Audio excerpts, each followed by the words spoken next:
అయ్యా రావు గారు నమస్కారం. మీకు 2 సార్లు అవకాశం వస్తే ఎంతో కష్టపడి నేను పనిచేసిన 50 మందిని తీసుకొని గడప గడపకు ప్రచారం చేసిన. నువ్వు గెలిస్తే మాకు మా బ్రతుకులు బాగుపడతాయి, మేము బాగుపడతామని ప్రచారం చేసిన, ఒక్క రూపాయి కూడా ఆశించకుండా. కానీ వల్ల మాకు మా జాతికి ఎంతో నష్టం చేసేది. ఆ ఓదల మల్లన్న సాక్షిగా మీరు నాశనం అయిపోతారు మీరు ఓదల మల్లన్న సాక్షిగా. నా పేరు గోషిక రాజేశం, పెద్దపల్లి జిల్లా కాంగ్రెస్ పార్టీ అధికార ప్రతినిధి.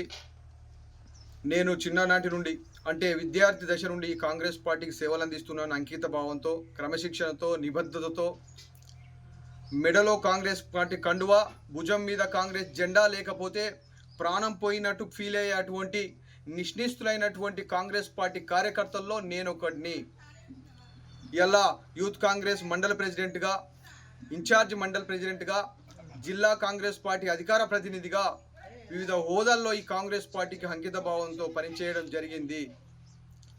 అదే సందర్భంలో ఈ ఓదల మండలంలో కాంగ్రెస్ పార్టీ అసలు ఉనికి లేనటువంటి సందర్భంలో కాంగ్రెస్ పార్టీ జెండా పట్టడానికి కూడా పెద్ద పెద్ద నాయకులు కూడా కొంత స్తబ్దతగా ఉన్నటువంటి సందర్భంలో ఈ కాంగ్రెస్ పార్టీ ఈ మండలంలో ఉనికి కాపాడడానికి కాంగ్రెస్ పార్టీ జెండా భుజాన వేసుకొని కాంగ్రెస్ పార్టీ కార్యక్రమాలను అంటే ఒక నెలలో 4 కార్యక్రమాలు తీసుకొని ఇక్కడ ఏదైతే బర్నింగ్ ఇష్యూస్ ఉన్నాయో ఆ 4 ఇష్యూలు నెలలో 4 ఇష్యూస్ మీద రాస్తారోకో కానీ, ధర్నా కానీ, ఏదైనా మెమోరాండం సమర్పించడం కానీ ఇలాంటి కార్యక్రమాలు చేయడం జరిగింది.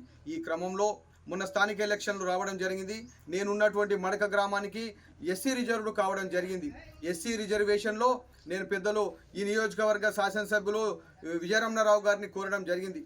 అయ్యా, నాకు ఈ సర్పంచ్గా వచ్చింది, కాంగ్రెస్ పార్టీ అభ్యర్థిగా నన్ను ప్రకటించుండని చెప్పి అనగా వారు ప్రకటించకుండా అసలు కాంగ్రెస్ పార్టీ కార్యకర్తే కానటువంటి, కాంగ్రెస్ పార్టీకి ఏనాడు సేవ చేయనటువంటి వ్యక్తిని ఒక ఫీల్డ్ అసిస్టెంట్ను తీసుకొచ్చి నాకు వ్యతిరేకంగా పోటీలో నిలిపి ఆయనను నాకు వ్యతిరేకంగా నిలపడం జరిగింది.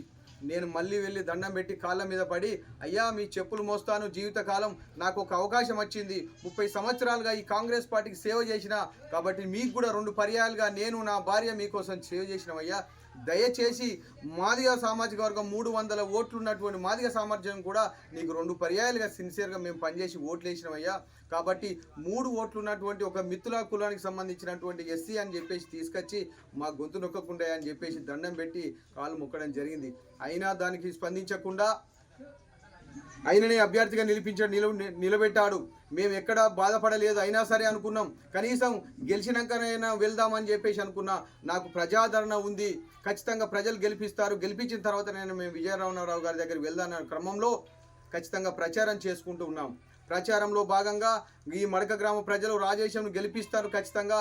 అలాంటి ఆదరణ పొందే సమయంలో వారు ఏ గ్రామానికి కూడా వెళ్లకుండా కేవలం నా మీద కక్షతో, కుట్రతో నన్ను ఓడగొట్టాలనేటువంటి కసితో ఆయన ఇలా మడక గ్రామానికి వచ్చి ఆయన పెట్టిన అభ్యర్థికి ఓటు అభ్యర్థించి ఆయన గెలుపు కోసం ప్రచారం చేయడం జరిగింది. ఇంత దుర్మార్గంగా వ్యవహరించినటువంటి వారికి నిరసనగా ఈరోజు ఆయన భావాలకు వ్యతిరేకంగా, ఆయన ఆలోచనలకు వ్యతిరేకంగా ఇవాళ నేను రక్తంతో మా కాంగ్రెస్ పార్టీ అధిష్టానానికి రక్తంతో నిరసన వ్యక్తం చేయడం జరిగింది. అయ్యా, ఈ నియోజకవర్గ ప్రజలకు నేను ఒకటే చెప్తున్నా, దయచేసి ఇక్కడ ఎస్సీలు అంటే ఆయనకు గిట్టదు. ఎస్సీల మీద ఉన్నటువంటి ప్రేమ కేవలం కపట ప్రేమ మాత్రమే. ఇదంతా నమ్మకూడని ప్రేమ. ఇక్కడైతే ఏనన్నా ఒకటి అరా తప్పకుండా ఉండాల్సిన పరిస్థితి వచ్చినప్పుడు తప్పితే ఎస్సీల మీద ఉన్నటువంటి ప్రేమ కపట ప్రేమ. ఇంకా అంతకంటే మాదిగలంటే ఆయన ఇంకా ఒళ్ళు జల్లరిస్తుంది, ఇక పాములు తేలు జర్రు బారినట్టే ఆయన ఫీల్ అవుతారు. కాబట్టి ఒకానొక సందర్భంలో అయితే గతంలో ఇంకా స్థానిక సంస్థల ఎలక్షన్లలో మాకు 300 మెజారిటీ ఉంది, అయ్యా ఒక అవకాశం నాకు ఇవ్వండి, జనరల్ వచ్చిందని చెప్పేసి అనగా, జనరల్లో మీరెట్లా చేస్తారా మాది లంజా కొడుకులు, ఇలా 500 ఎవడిస్తే వాడు అనుకొని తినే లంజా కొడుకులు, మీరు జనరల్లో ఎట్లా పోటీ చేస్తారని దుర్మార్గంగా దురహంకారంగా తిట్టడం జరిగింది. గొడగొడ ఏడ్చుకుంటా ఇంటికి రావడం జరిగింది. అయినా సరే అవన్నీ మర్చిపోయి కూడా ఆయన గెలుపు కోసం నేను ఎంత కష్టపడ్డానో ఈ ఓదల మండలం పెద్దపల్లి నియోజకవర్గంలో ప్రజలకు, కార్యకర్తలకు, వివిధ పార్టీల వాళ్ళకు కూడా తెలుసు. కానీ అయ్యా, ఇవాళ విజయరమణారావు గారు ఈ పార్టీలకు వెళ్ళి ఆ పార్టీలకు, అంటే తెలుగుదేశం నుండి వచ్చిన వాళ్ళు కాంగ్రెస్ నుంచి టీఆర్ఎస్ నుంచి మళ్ళీ కాంగ్రెస్, ఇలా పార్టీలు మారే వ్యక్తులను మాత్రం ముద్దాడతారయ్యా. సిన్సియర్గా ఈ పార్టీలో ఉండి క్రమశిక్షణ గల కార్యకర్తగా ఉన్న మమ్మల్ని ఇలా మెడ మీద కుతిక మీద కాలేసి తొక్కుతారా? ఇది ఇంత దురదృష్టకరమయ్యా అని చెప్పేసి ఇలా మా కాంగ్రెస్ అధిష్టానానికి మేము తెలియజేస్తా ఉన్నాం. అయ్యా పెద్దలు దుద్దిల శ్రీధర్ బాబు గారికి నేను చేతులెత్తి నమస్కరిస్తున్నాను.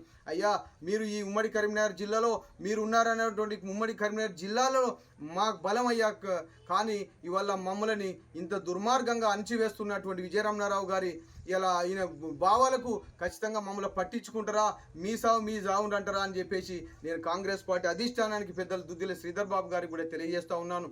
ఇదంతా కక్ష ఎందుకయ్యా విజయరమణారావు గారికి అంటే ఈ గ్రామంలో దురాక్రమణకు గురైనటువంటి ఒక 13 ఎకరాల భూమిని సుమారుగా నేను తీయడం జరిగింది. ఒక దింపుడు గల్లం భూమిని తీయడం జరిగింది కబ్జా చేసుకుంటే.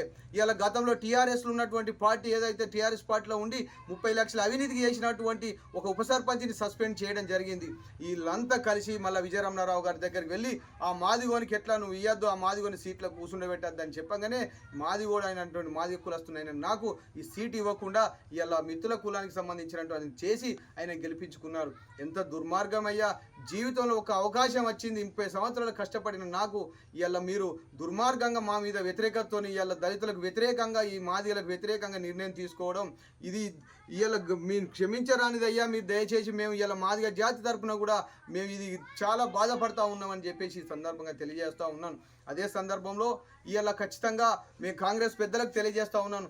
ఈ ఏదైతే పాత కాంగ్రెస్ పార్టీ కార్యకర్తలు ఎవరైతే ఉన్నారో వాళ్ళందరూ రక్షించుకుంటారా, లేదంటే మీ సావు మీ జావురు అంటారని చెప్పేసి పెద్దలు శ్రీధర్ బాబు గారు గారికి, తర్వాత మళ్ళా పెద్దలు పొన్న ప్రభాకర్ గారికి, ఇంకా మా సీనియర్ నాయకులకు కూడా మేము తెలియజేస్తున్నాం. అయ్యా మన ముఖ్యమంత్రి గారు రేవంత్ రెడ్డి గారు, అయ్యా మీరు ఏమన్నారయ్యా, ఇలా కాంగ్రెస్ పార్టీ కష్టపడ్డ కార్యకర్తకు ఖచ్చితంగా అవకాశాలు ఇస్తామని చెప్పేసి అన్నారు. ఇలా కాంగ్రెస్ పార్టీ మీదే అనేటువంటి భరోసా ఇచ్చారు. ఈ ఏదైతే కాంగ్రెస్ పార్టీ ప్రభుత్వం ఏర్పాటులో ముఖ్యులైనటువంటి వాళ్ళు మీరు అగ్రగణ్యులయ్యా, కానీ మీ పాదాలకు నమస్కరించి వేడుకుంటున్నాయ్యా, మాకు న్యాయం జరగడం లేదు. ఏదైతే ఒక కథ ఉన్నట్టుగా ఒక రాముడు ఏదైతే బాణం విడిచినటువంటి సందర్భంలో బాణాలు ఆ అడవికి ఆపేసి అదే సందర్భంలో పెద్దలు బట్టి విక్రమార్క గారు కానీ, తర్వాత ఎవరైనా వివేక్ గారు కానీ, దామోదర్ రాజనరసింహ గారు కానీ, ఇవాళ అడ్లూరు లక్ష్మణ్ కుమార్ గారు కానీ దయచేసి ఈ ఎస్సీల కోసం ఆలోచన చేయాలి. ఇలా పాత కాంగ్రెస్లో ఉన్నటువంటి వాళ్ళకు నష్టం జరుగుతూ ఉంది. కాబట్టి మీరంతా ఆలోచన చేసి మమ్మల్ని రక్షిస్తారా, మీ ప్రాణాన మీరే మీ సావు మీ జావు ఉండటారా, దయచేసి ఇది చేయాలని చెప్పిస్తాను. అదే సందర్భంలో కాంగ్రెస్ పార్టీ అధిష్టానానికి నేను చేతులెత్తి నమస్కరిస్తున్నాను.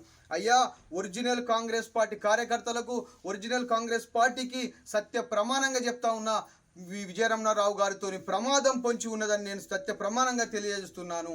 జై కాంగ్రెస్, జై జై కాంగ్రెస్.